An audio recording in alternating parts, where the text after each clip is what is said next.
Vous avez remarqué? Chaque année, tout le monde raconte la même histoire. Les marchés vont monter. Les taux vont baisser. L'inflation est finie. Le Bitcoin va exploser. Et chaque année, cette histoire finit mal. Mais 2026 a été la démonstration la plus violente de ce mensonge collectif. Parce qu'en une nuit, tout a basculé. Pas à cause d'un choc économique. Pas à cause d'un virus. Pas à cause d'un krach financier. Non. À cause d'une décision politique totalement imprévisible. Donald Trump, cependant élu en partie sur la promesse de ne jamais partir en guerre, a déclenché une opération militaire contre l'Iran. Sans stratégie. Sans préparation. Et entouré d'amateurs. Et pour quelle raison? On a eu droit à une dizaine de versions différentes. Mais la seule explication acceptable d'aider les Iraniens contre leurs dirigeants dictatoriaux est un mensonge éhonté. Il s'en fout des Iraniens. C'est une justification improvisée, construite après coup, pour masquer une décision prise dans la précipitation. Résultat immédiat, le pétrole explose, les marchés paniquent, l'inflation repart, et une crise économique qui n'avait aucune raison d'exister.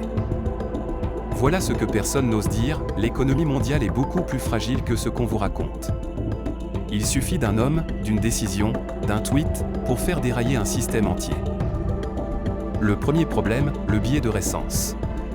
Quand tout va bien, les gens pensent que ça va continuer. Quand les actions montent, ils pensent que ça va durer. Quand le Moyen-Orient semble calme, ils pensent que la stabilité est acquise. Et puis, un dirigeant appuie sur un bouton et tout le monde découvre que leurs modèles, leurs prévisions, leurs certitudes ne valent rien. Le deuxième problème, le chaos. L'économie n'est pas un tableau Excel. C'est un système complexe.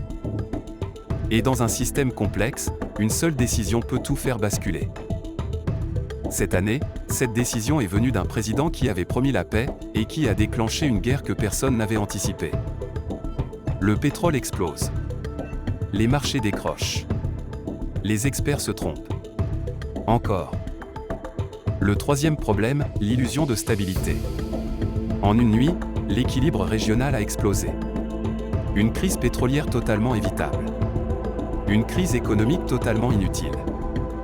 Lénine l'avait dit, il y a des décennies où rien ne se passe, et des semaines où des décennies se produisent. On vient d'en vivre une. Alors, comment protéger votre argent? La réponse n'est pas de prédire mieux. Parce que personne ne peut prédire ce genre d'événement. Pas moi. Pas vous. Pas les experts. La réponse, c'est de dépendre moins des histoires. Diversifier. Toujours. Vos portefeuilles. Vos revenus. Vos géographies. Vos horizons temporels. Et surtout, arrêtez d'optimiser à l'extrême. Parce que l'optimisation, c'est parier sur un futur précis. Et parier sur un futur précis, c'est s'exposer à un échec précis. La robustesse bat l'optimisation. Toujours. L'histoire dominante se trompera encore. Les experts aussi. Vous aussi. Moi aussi. Mais si vous construisez un plan qui survit à l'imprévu, alors vous n'aurez plus besoin de prédire l'avenir. C'est ça, la vraie liberté financière, ne pas prédire, mais ne plus dépendre.